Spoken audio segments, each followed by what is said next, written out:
دا د کراچۍ د مرکزی زندان د ښځو په څانګه کې هغه افغاني ښځې او ماشومان دي چې 2 میاشتې وړاندې د افغانستان نه د چمن د لارې پاکستان ته راغلي ونیول شوي وو او اوس بیرته خپل هیواد ته ستنول کیږي د دوی په خبره په وطن کې سات نه تیریدو ځکه پاکستان ته راتلو. موږ د غریبۍ د راغلي دلته پاکستان ته موږ دلته کاروبار به لږ صحیح موږ به لږ وخت تیر کړو بیا به بیرته ځو خپل افغانستان ته به لاړ شو او اوس د کراچۍ ته هم د دغه لپاره د غریبۍ نه راغلي او د سختۍ نه.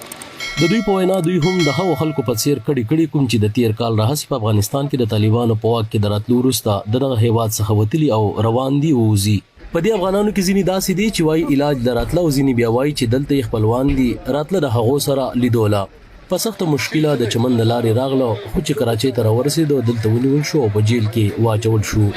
موږ راتلو خپل مور کره مې راتلم زما شپږ کاله شوي چې زه نه یم راغلې. خپل مور پلار په سترګو نه دي لیدلي شپږ کاله اول پاسپورټ یې بیا مې پاسپورټ جوړ نه شو بیا په دې لاره راغلو په دې لاره یې ونیو د دې انګور سره زما شناختي کارډ هم پاسپورټ هر څه ما سره نه و موږ یې ونیو زما خاوند چې دی زه کابلیانو کې واده شوم زه خپله پاکستانۍ یم. په پاکستان کې وخت په وخت افغانان نیول کیږي خو زیاتره بیا قانوني اسناد لري او پرېښودل شي. خو د دوی وکیل وایي دا افغانان د غیر قانونه لارې راتګ په جرم کې نیول شوي وو. ما د جج سره کله چې دلایل ویل نو هلته ما دوی ته هیومانیټیرین لا باندې هم مطلب خپل دلیل ورته وویل چې کله یو ملک په وار سچویشن کې نو نور ملکونه هغه ته لږ لینینټ ویو ورکوي نو جج به چې مونږ مطلب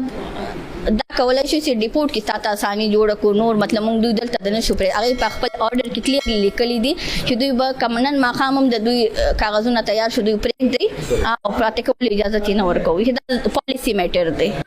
په کراچۍ کې د افغان کونسلګرۍ استازي وایي کونسلګرۍ د دې خلکو په خوشي کولو کې مرسته کړې ځینې نن او پاتې نور به را روانه اونۍ لیږي. دا یو څه دوه کسان ټول ونیول شول کنه غرض راغلي ټول نن اتیا کسان رواني او نور به کله او دوه د تخلاصولې د اتیا کسان رواني نور په بل هفته ته ان شاء الله.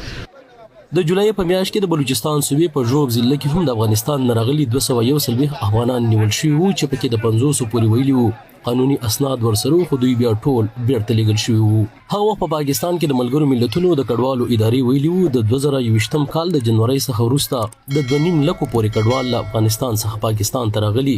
چې زیاتره د طالبانو په واک کې لراتلو وروسته راکډوال شوي دي.